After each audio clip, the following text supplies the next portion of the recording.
बेसहारा को सहारा किए देव भद्रक जिले में एभली घटना देखा मिली।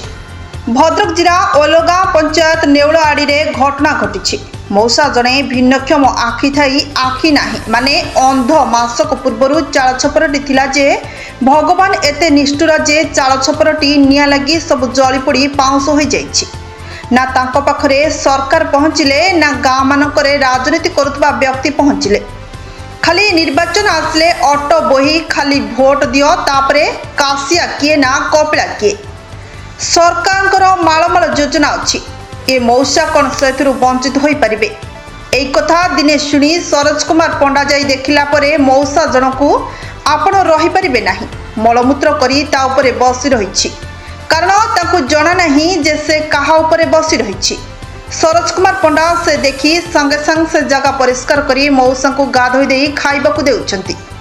सरकार को अनुरोध सरकार तांको पाखरे पहुंची सरकार मालमाल योजना मौसा को किसी साहाय्यर हाथ बढ़ातु। भद्रक सागरिका नायक रिपोर्ट प्रतीक्षा न्यूज।